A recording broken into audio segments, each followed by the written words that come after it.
Shalom everyone, and we study today Parashat Ki-Tevo. Very, very powerful parasha. It's known also as the parasha of the curses, Klalot. And we can read it in the Deuteronomy, Dvarim, chapter 26, verse 1. והיה כי תבוא אל הארץ אשר אדוני אלוהיך נותן לך נחלה. And the time will come and you enter the land that the Lord your God gave you as your inheritance.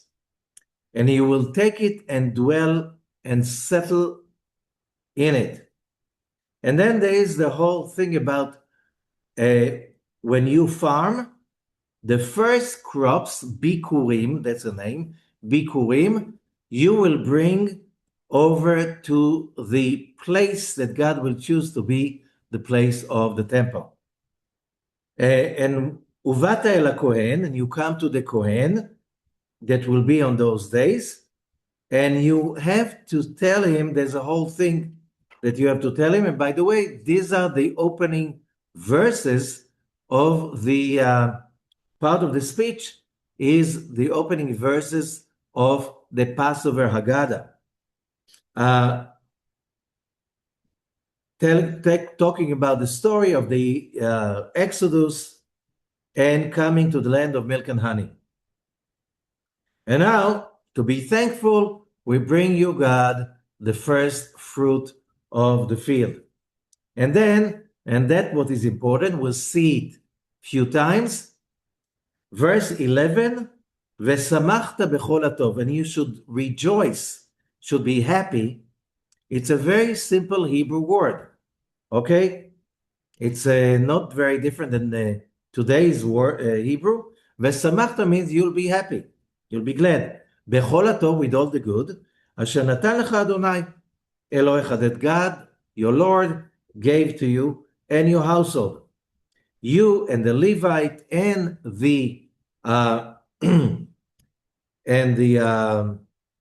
we'll leave it this way, okay?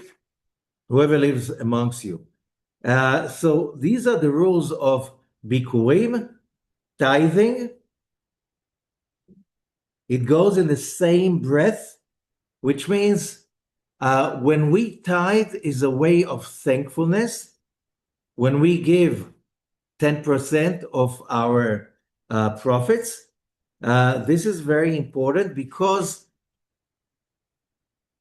in both hands, thankfulness and giving, it's the same thing. When you're happy what you've got, you cannot hold it onto yourself, because when you're really happy, you want to share it with others.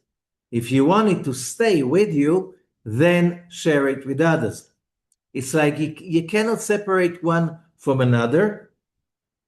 So if you want to be happy, and we learn Kabbalistically the law of retention, which means how do I retain the bliss that I have accumulated? How do I retain happiness? How do I retain power, wisdom? And the answer is when I share. So this is a very important concept in Kabbalistic teachings, as Rabbi Ashlag, the founder of the Kabbalah, modern Kabbalah movement, is explaining. We have two kinds of lights in every structure, in every real something. Whatever is a something must be made of two kinds of lights. One is called Or de Chokhmah, the light of wisdom, which is the light of the essence of everything, and that is like the power, the real power of everything, and that's called Or de Chokhmah, the light of wisdom. This is like electricity. The electricity itself is the power that allows everything to exist. Every appliance, whatever it goes through. It gives it its life, the chiyut.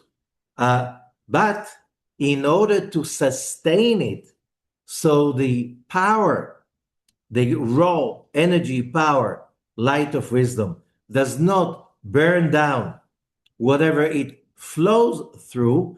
We need to generate, or the chasadim, the light of giving, the light of chesed, the light of grace, which means if we don't want the power to extinguish, blow, burn what it flows through, you need to generate your own power from your own side, because the power, the raw, naked power, or the chokhmah, is coming directly from the Creator. However, it has the nature to burn because it's a raw, naked energy. In order to contain it, harness it, make it stay in the vessel so it can sustain the system, you need to generate a creation on your own, the creation that you create on yourself when you generate kindness, love, sharing, helping, any kind of doing something for the other, for somebody else. And that power is called or the chasadim.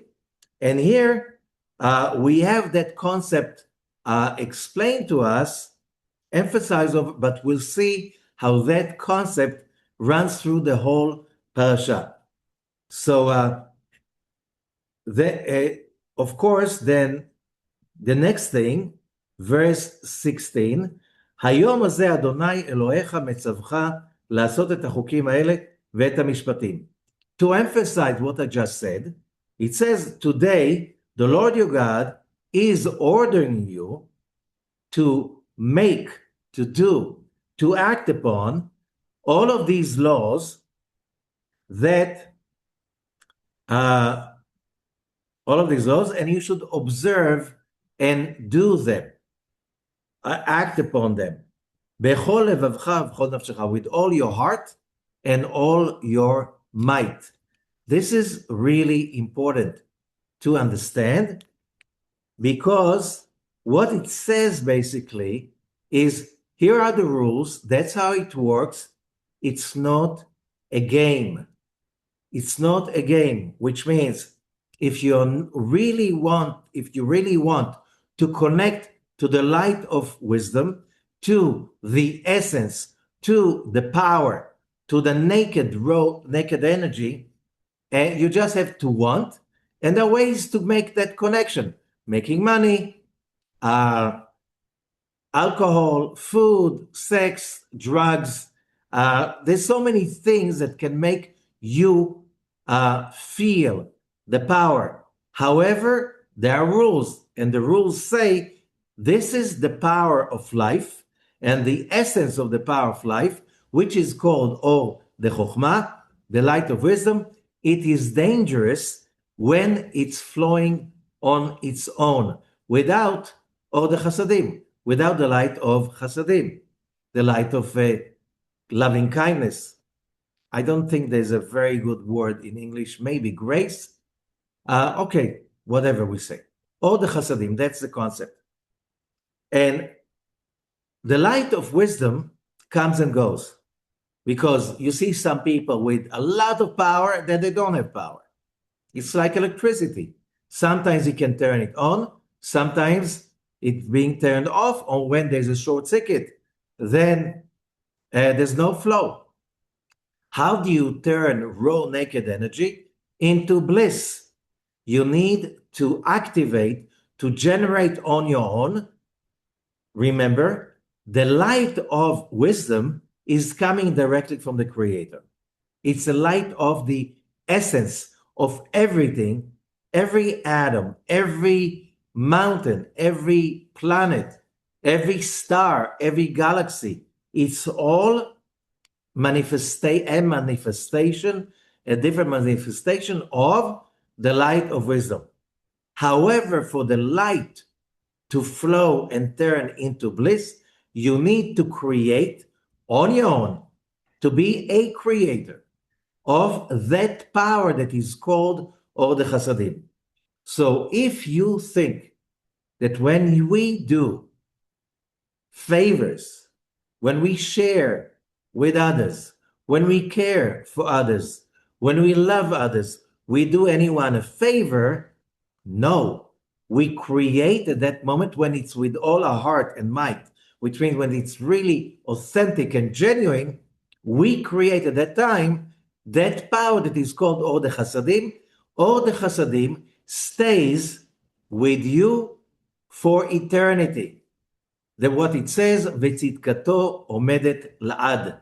Charity stays for eternity. So even when a person dies, that's what he takes with him.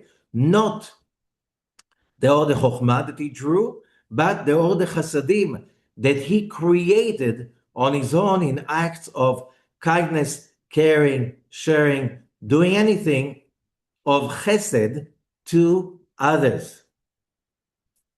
And why is it so important? Because here Moses is saying today, it's like we reenact the rules, the covenant today because it is very important. And making you Am Segula, which is wrongly translated as the chosen nation. No, Am Segula, the Zohar is teaching us there are a few ways to explain. One way, Segula, comes from the word Segol. Segol is a vowel that has 3 dots as a triangle. Okay? So the top right is chesed, top left is chesed is grace, giving, right column. The top left point is gevurah, din, judgment. The middle, underneath the two, that is central column, which is the synergy. It's when the plus and the minus, when the judgment and the chesed align together to be the central column. It's also because when the plus, the chesed, overcomes the minus, the light of wisdom, then what happens, it's not that the light of wisdom stops from flowing, it is being monitored. It doesn't burn, it is becoming bliss. It doesn't explode anything, it doesn't destroy anything, it is becoming the source of sustained happiness and bliss. So, what is Am Segula? The nation of the 3-column system. Abraham, Isaac, and Jacob. Chesed, Gvura, Tiferet. Giving, receiving, and the synergy, which is when you align the two forces, not to extinguish each other, but to mend them into one. That is the synergy. This is the synthesis. Okay? Or another meaning to the word Am Segula, which will come again to it. And nation of Segula, Am Segula means a nation that will guarantee. Segula is a special thing that you add to guarantee success. The idea of spirituality, the idea of grace, the idea of giving, the idea of an infinite God that loves all his creatures infinitely, without any distinguished opinion, that never changes, because if God is infinite, we can never change his love to us, his creatures. We have to remember that because this is essential. The question is, who can guarantee that that idea will reach every heart of every human being? And then the idea was that the nation of Israel was supposed to be, or appointed to that job, to be Am Segula, a nation that will guarantee that that idea, that mission, will spread into all of humanity. 33 centuries later, we can say mission is partially accomplished. Most of the world knows about Abraham's God. Most of the world knows about monotheism. Most of the world knows about the Tanakh, the Bible, Mount Sinai Revelation. Most of the world knows about that message of equality.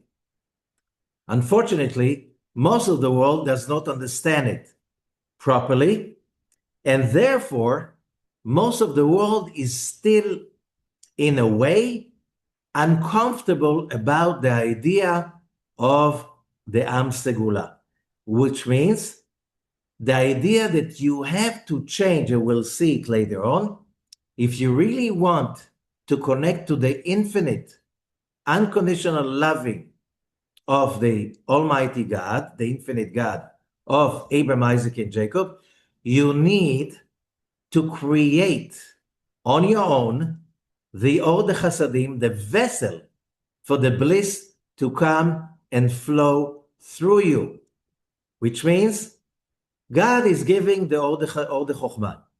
God is projecting the light of wisdom. Now, the question is, do we know how to tap into the network of the flow properly without getting burned?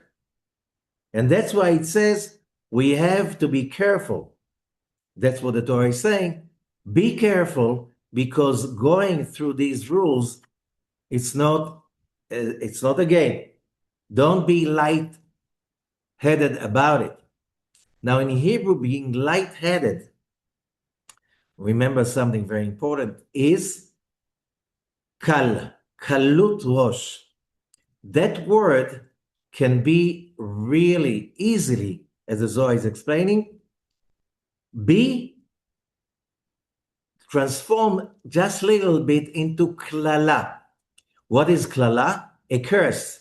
So a curse in the biblical language is not that somebody puts some dark magic or dark words on you. Klala is that state that when you're lightheaded about the how serious the rules of this universe are, and because of that, you bring calamity upon yourself, which means if we understand that God never curses, he's incapable of cursing. He's just giving, projecting infinite power and light of life, or the Chokhmah, or Hachaya. That's how it's being called, the light of life, or the light of wisdom. However, when you're disrespectful, lightheaded, you're not serious about it, that light can turn into damage. Today's modern example, home electricity. Home electricity is a bliss. We cannot with it. It's like we will freeze in the winter, we will boil in the summer without electricity. A lot of things depend on electricity. However, connecting to the network of electricity without being serious about it, not according to the rules, can get the house on fire, can make people die. This is very dangerous because the rule is whatever has the power to bring good, the same option can easily turn over into damage. Same thing about driving a car. We cannot imagine the world today without cars, airplanes, all kinds of machines that move very fast and make life much, much more comfortable than beforehand. However, a car can become a deadly weapon. A flying airplane can become a deadly weapon, especially if you fly it into a tower. Oh, the whole world Realize that, which means everything that has power, if you're being lightheaded about it, if you're not really careful, treating it with seriousness, you are risking your life. You're not being punished by God. God forbid, you're not being punished by God. You're being punished only with your carelessness and stupidity. That is the meaning of the Hebrew word, the biblical word for klala. It's not a curse. It's the result of being simply disrespectful for the rules of the universe. And that basically you bring upon yourself the bliss or the curse, your choice that you have to make daily, hourly, sometimes every minute.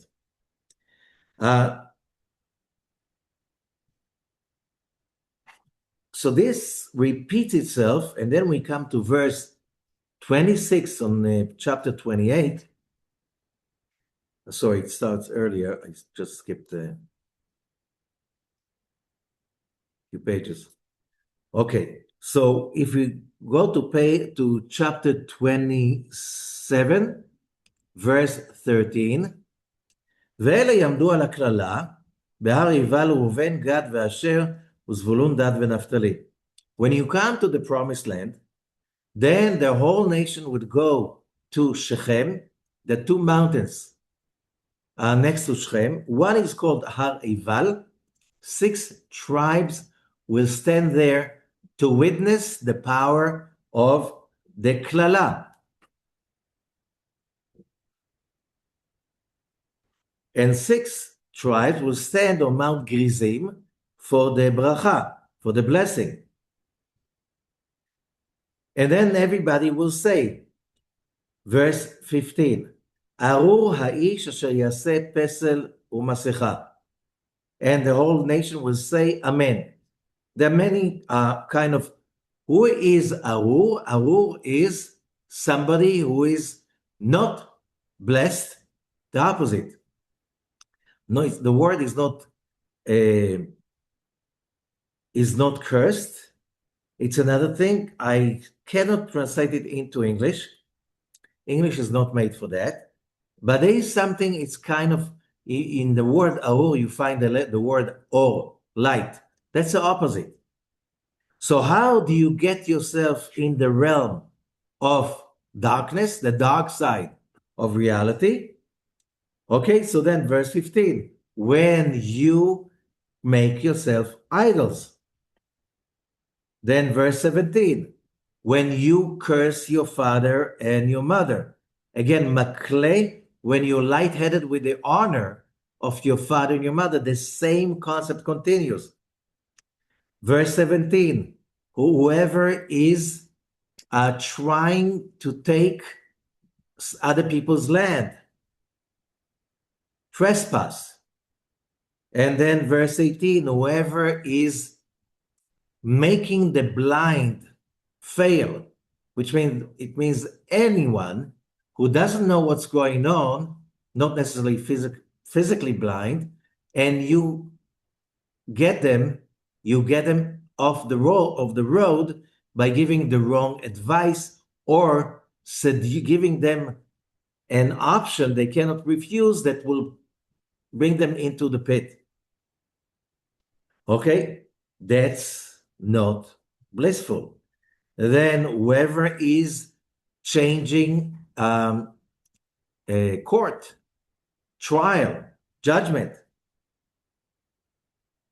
whoever sleeps with the wife of his father, whoever has relations with animals, whoever sleeps with his sister, whoever sleeps with his mother-in-law, whoever beats his another person, whoever takes bribery. Just going to the details, I'm just making, but this is a serious, that's the whole thing about this parasha, to realize. That's why this parasha has to be read around 2 weeks before Rosh Hashanah. Rosh Hashanah is coming soon, and we have to basically make amends, which means we have to look at the year that just passed. It's almost over, and to see our mistakes and to take things seriously. That's basically the message. And now chapter 28 is about blessings.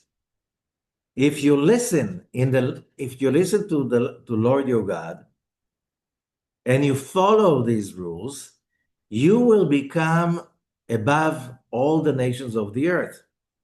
All of those blessings will come upon you. And you'll be blessed in the city, you'll go to be blessed in the field.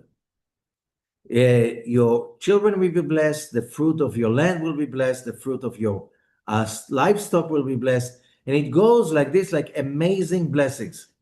Whoever comes to fight you, they'll come at you in one way, they'll run away in 7 different ways when they flee just from the fear of you. And then it continues, it's a beautiful blessing.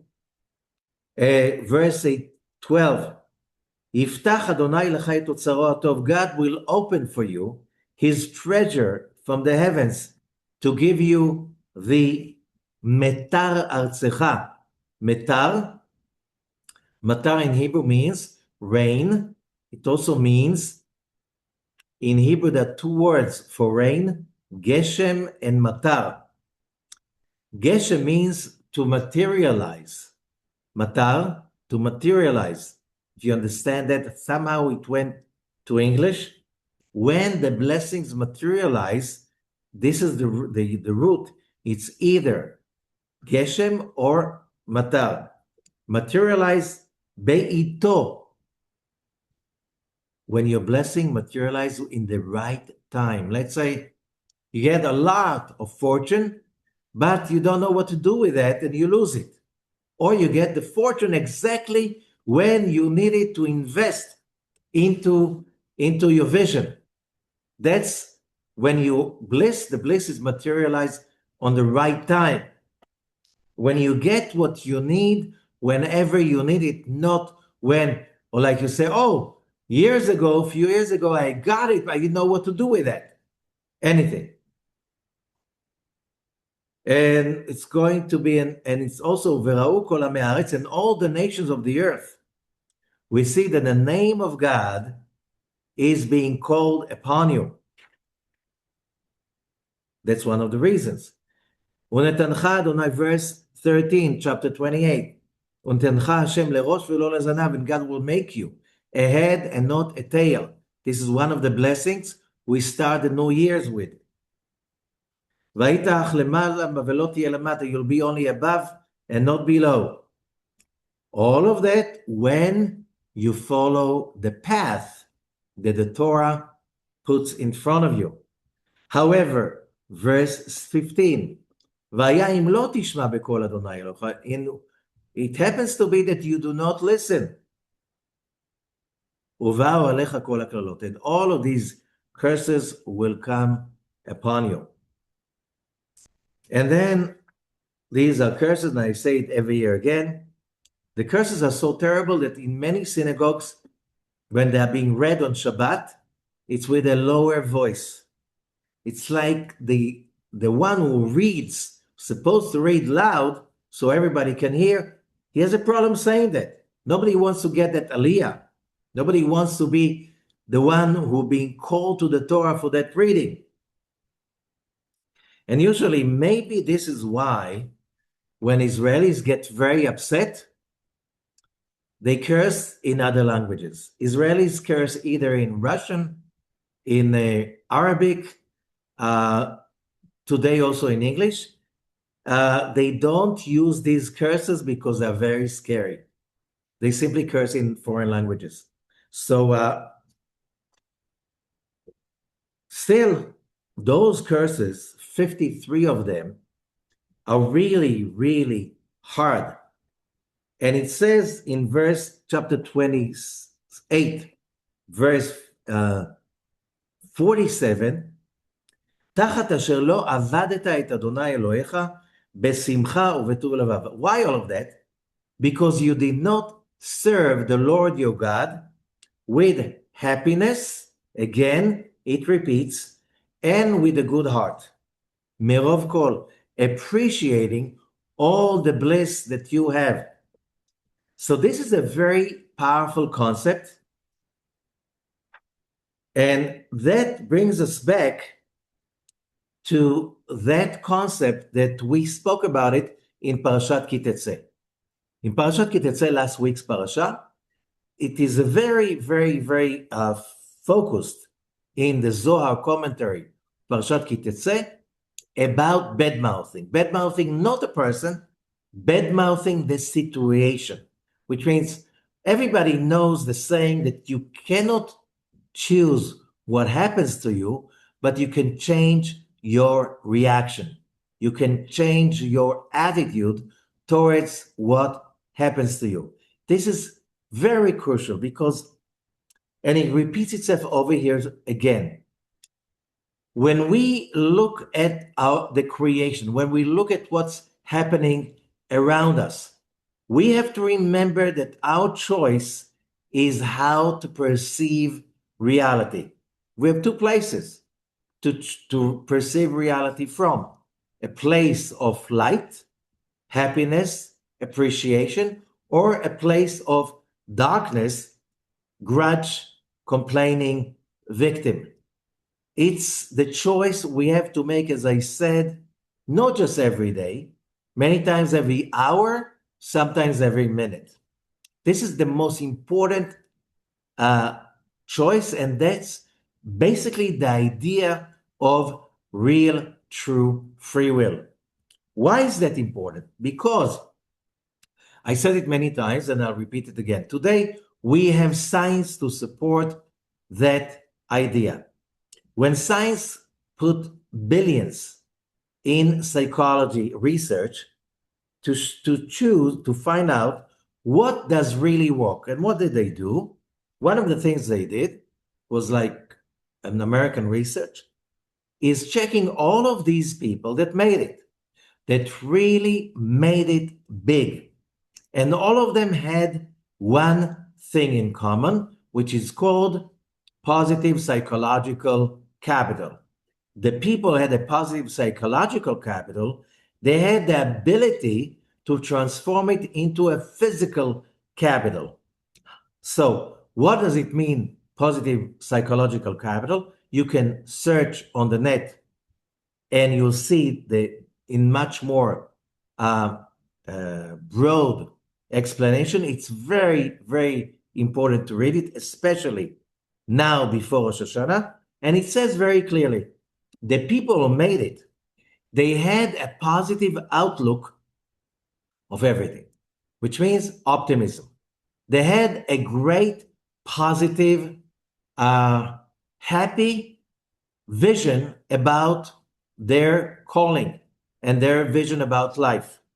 They were very resilient, hopeful, which means all of these that we just read in the Torah through the beginning till now, the ability to realize that your outlook, your attitude will define the way your life will materialize, which means whatever happens to you, if you look at it from a positive outlook, it will turn reality from negative to positive. And again, a very simple example that I give a lot. Somebody had a downfall in his business. Okay? In business, it's always up and down. It's never just up.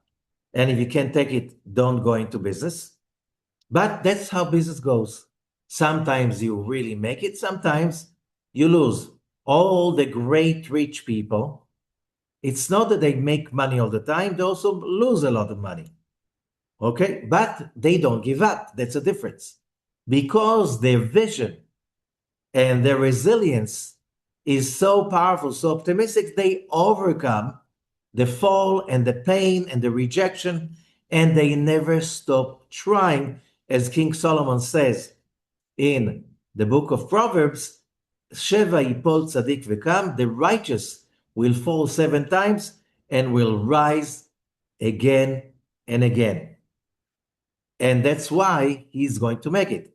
While the wicked people, they will fall and they just get stuck over there. And then they'll hate anybody else who's making it, because when you fall, you say, there's no justice, the world is evil, the world is negative, why should I try hard because it's not fair? So you become a victim. The moment you become a victim, you justify the idea that you're not getting up and trying all over again. And what the Talmud is teaching us, Yagata u'matzata ta'amin, which means if you got your vision manifest, le'agshim, to materialize, if you got it materialized, it's because you tried hard enough. If you don't try hard enough, don't expect your vision to materialize. So keep on trying, keep on putting the effort. Do not give up. Realize that God is more than you want to be successful. The Lord your God wants you to be successful. However, there are no free lunches. You have to build your success by creating kindness, love, and a lot of effort of creating your success out of your own. If you didn't succeed, it doesn't mean that you're wrong. It means you did not make enough effort. So you fall, you get up. You fall, you get up. You see your dream did not materialize yet. He did not put enough effort yet. It's like another example. You walk in the desert, you have no drink anymore, you have no water anymore, and then you see from afar, you see a gas station. With your last hours, you come to the gas station, it's deserted. However, there's a drinks machine, and it's working, and you put coins into it. One coin, another coin, and you have that feeling. It's like maybe it's not working, maybe nothing else will come out. If you don't, let's say that every can or bottle of drink is $7. If you put $6.99, it won't come out. You just have to put one more cent, one more penny. But what do you think? Oh, this is not working, I'm not going to get it. No, you simply did not pay enough. You did not put enough effort. Overnight success happens only after many years of hard work, perseverance, vision, and resilience, and optimism. And you have to be happy about it. These are the rules. So that brings us into one of the most powerful stories in the whole Zohar. In the Zohar Chadash, when the manuscript of the Zohar was revealed, it was not all of it. Later on, I don't know how long later on, but not longer later, another batch of manuscript was revealed, and it was printed separately, and it's called the New Zohar. Relatively, it's like it's new, and Parashat Ki-Tevo commentary, you cannot find it in the main manuscript of the Zohar commentary over the Parashot, but Ki-Tavo you find in the New Zohar. And there's a very moving story. And the story goes like this. We're talking about the time of Rabbi Shimon. The time of Rabbi Shimon is, we are talking about the first half of the 2nd century CE. With the time historically, we are in the land of Israel. It's after the second big revolt. The first big revolt was in the year 70. The Romans crushed the revolt, destroyed the temple, and destroyed Jerusalem.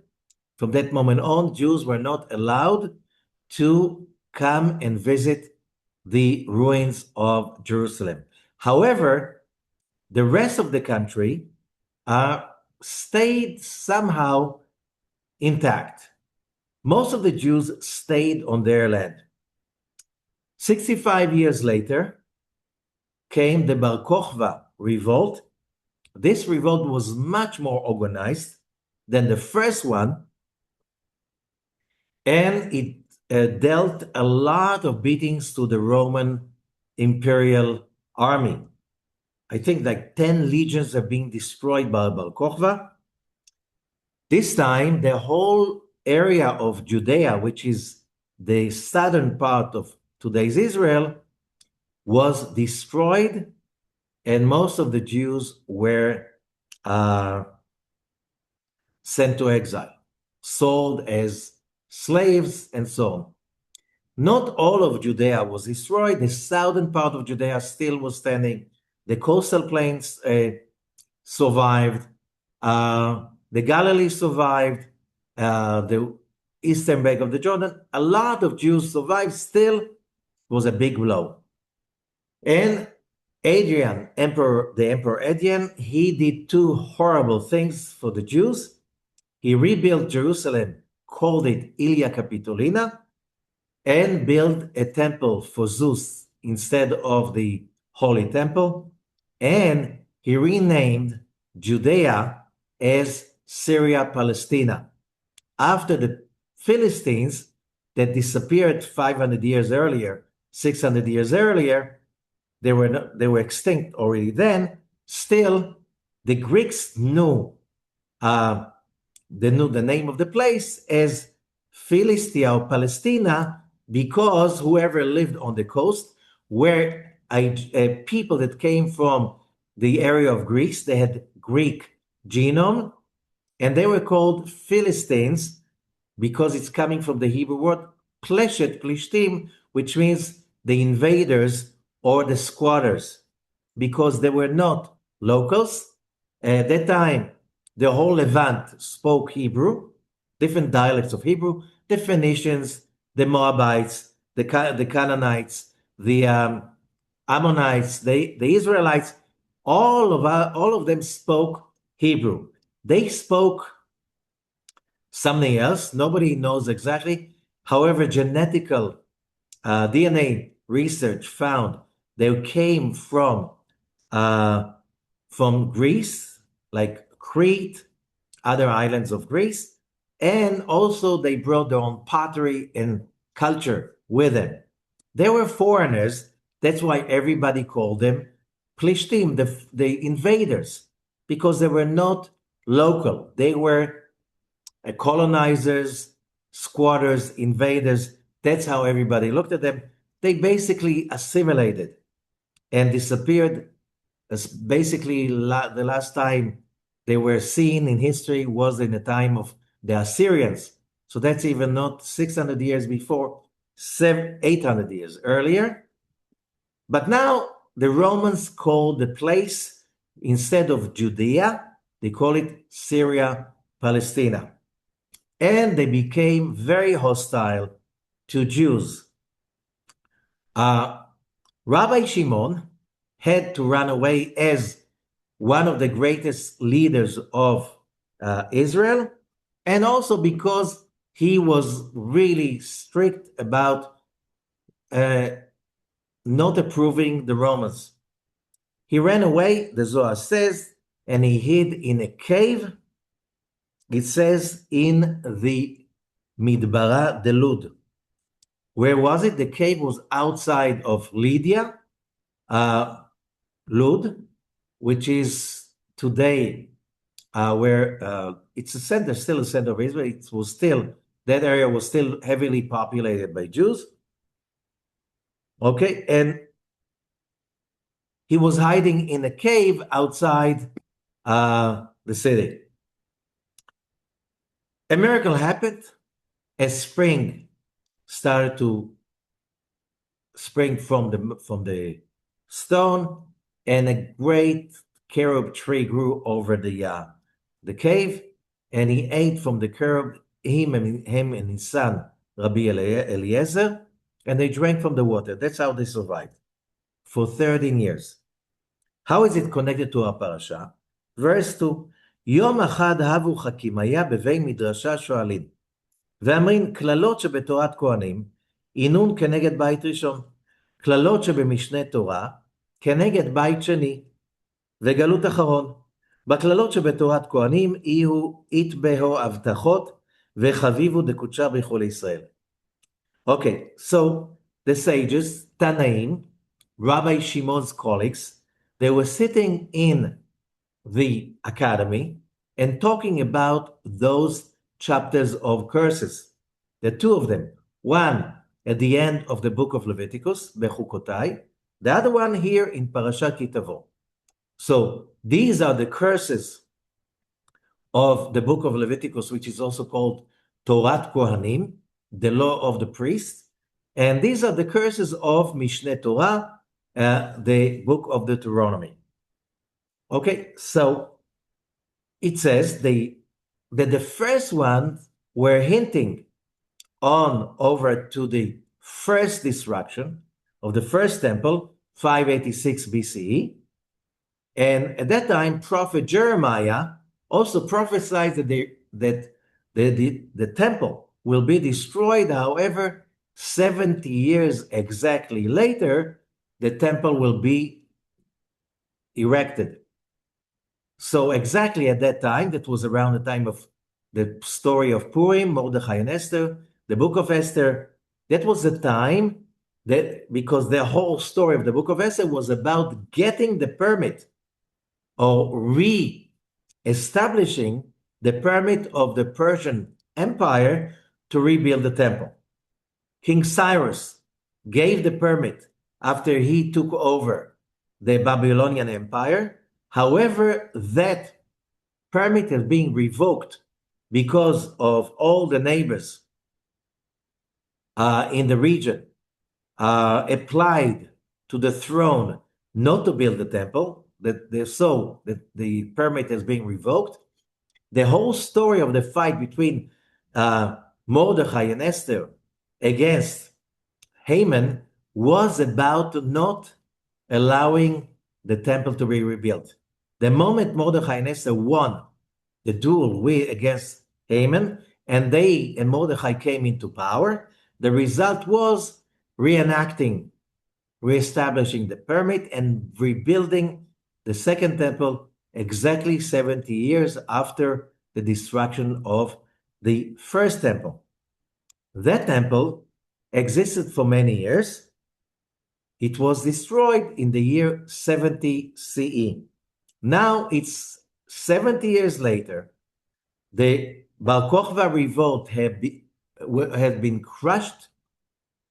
Rabbi Akiva, Rabbi Shimon's teacher, and one of the leaders of the revolt, was executed by the Romans. And the sages were in kind of despair. 70 years later, and it's only becoming worse. What's going to be?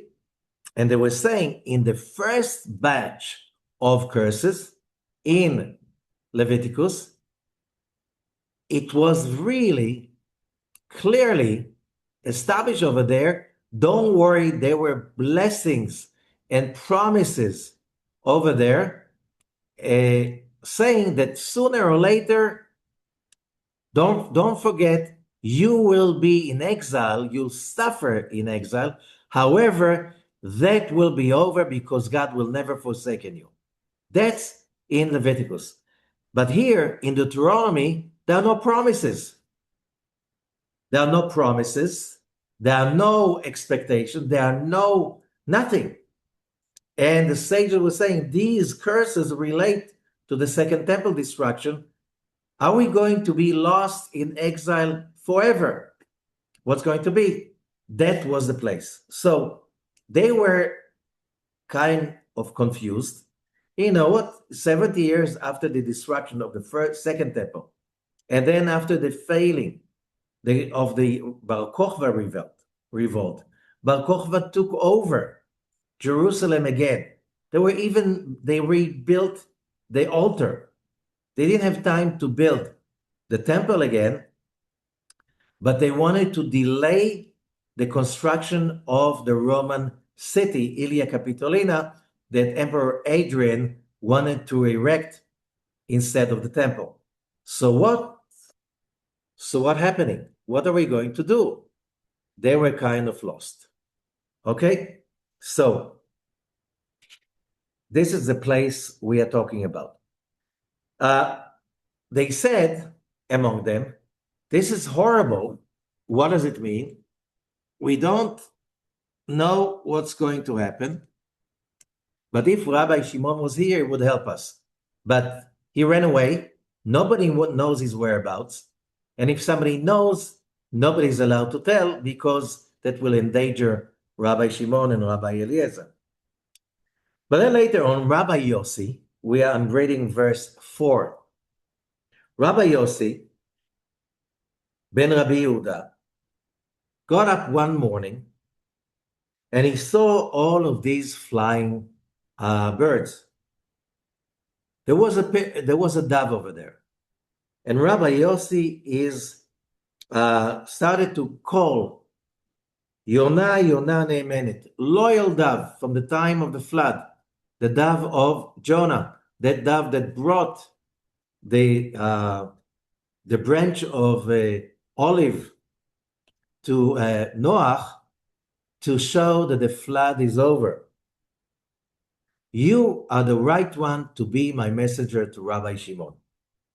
So that dove came to Rabbi Yossi. He wrote his question on a piece of paper, gave it to the dove, and he sent her to Rabbi Shimon. The dove came to Rabbi Shimon. He read the letter and he started to cry. Why did he cry? I'm crying because I'm away from my colleagues. And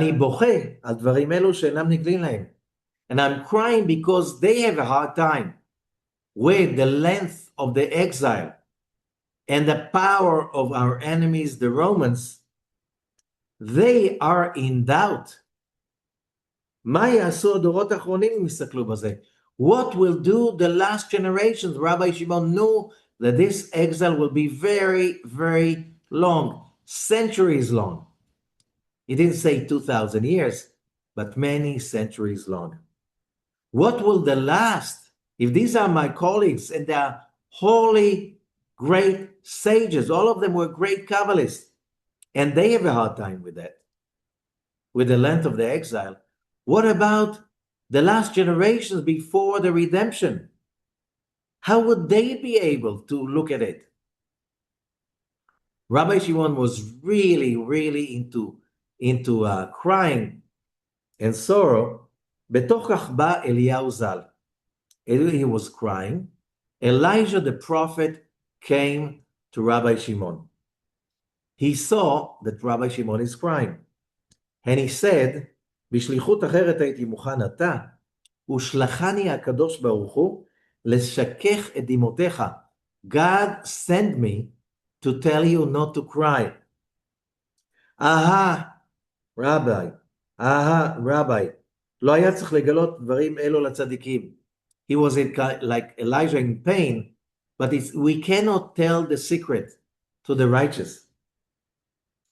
אבל כך אמר הקדוש ברוך הוא. This is how God says. In the early Klalot, in the book of Leviticus, Yesh Lamed Bet Psukim, there are 32 verses. They correspond to the 32 paths of wisdom that are in the Torah, the hidden wisdom. In the curses of Parashat Ki-Tevo, there are 53 curses, corresponding to 53 parashot in the Torah. בגלות הראשונה של בית ראשון, in the first destruction, the first temple, it was because the Israelites, עברו ישראל השבילים הסתומים האלו שבסתר. The Israelites, they transgressed the hidden path. It was all all the sins were in consciousness. This is why their sin had been revealed and their punishment was revealed. However, here the temple was destroyed because they transgressed the whole Torah. Why? Hatred for no reason. That is a transgression of the whole thing. And therefore the sin is so great. And therefore their redemption is concealed. And then Elijah said that and went in a circle of fire back to heaven. Rabbi Shimon continued to cry till he cried himself to sleep. Later on, Elijah came back and said, Kum Rabbi Shimon, Torah Mishnatcha, raise up, Rabbi Shimon. Wake up from your sleep. Praiseworthy you are, because God is willing to give you the secret. God is honoring you. כל ההבטחות והנחמות של ישראל כתובים באלו הכללות. All the blessings and all the promises are written in the curses. Verse 12, which means Elijah tells Rabbi Shimon, look at the curses. It's a way of perspective. It's to teach us. There are no curses, only opportunities. There are no mistakes. Again, there are challenges. If you really if you really have a very strong faith, which means connection to the Creator, to His infinity, and to His infinite love to you.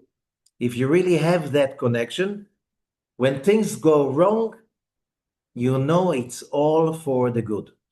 If you think like this, you overcome the sense of victimhood and blame and shame and so on, you will become a winner because you will reveal what God really intends to give you. He just wants you to make a miracle. What do I mean, a miracle? That you get out of your comfort zone and you reinvent yourself and you realize, thank God, things didn't go my way because it forced me to reinvent myself.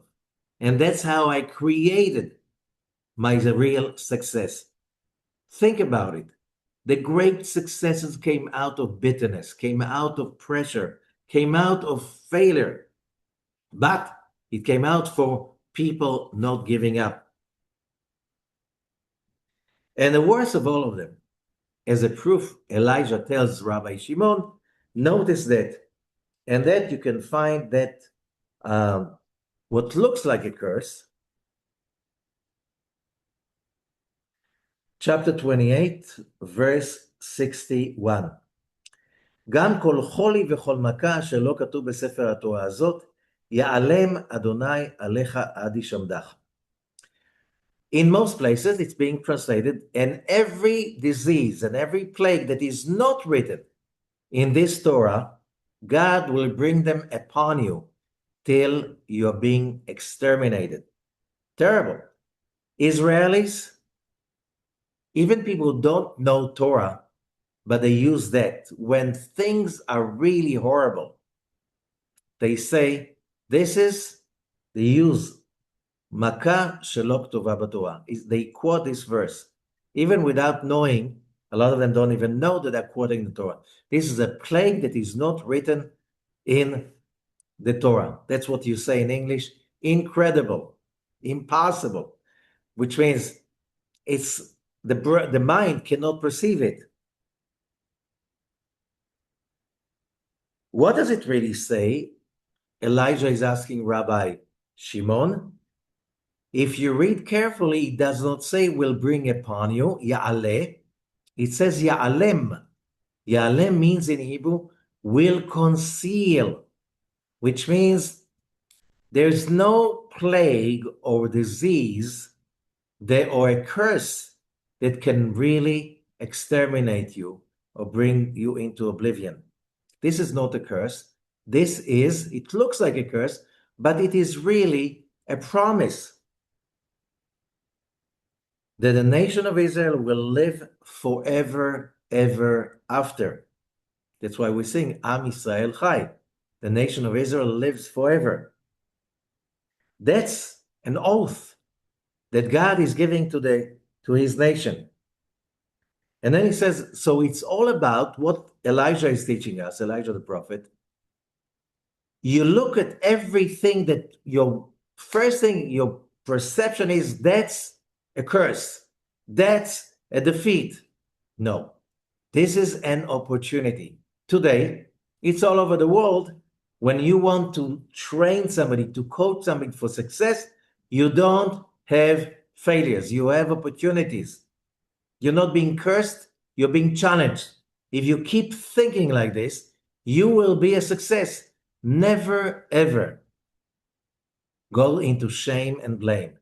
Do not take the shame and the blame on yourself.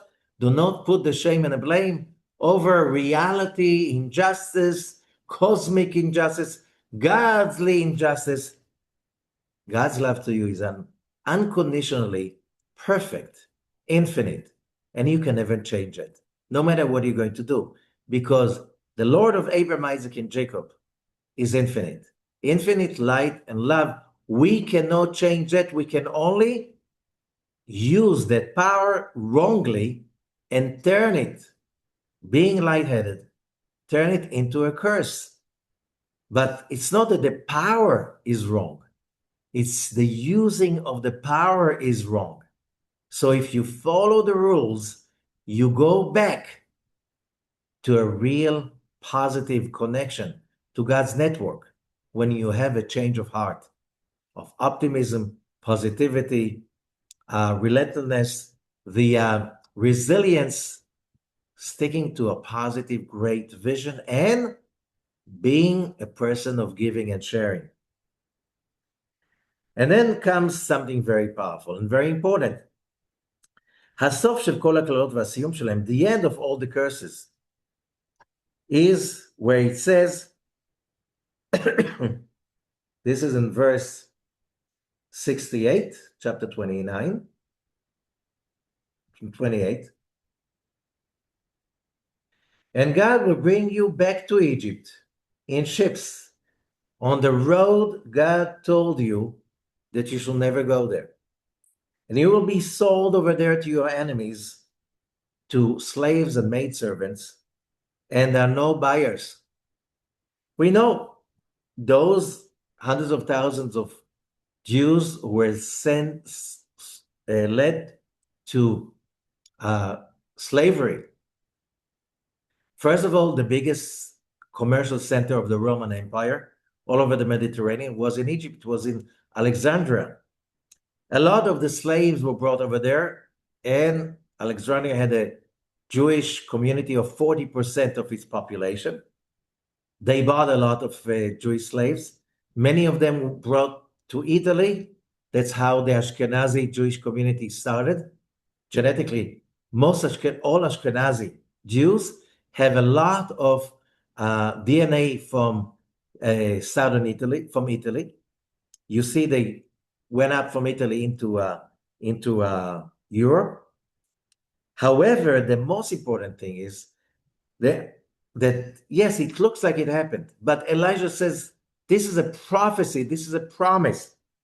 It says when the time comes and the Jews will be coming back from all over the world to the land of Israel, God will bring you back. And then he will bring you back, and the miracles that happen in the Exodus will come back. You will see miracles of the reestablishment of the Jewish nation in its own homeland.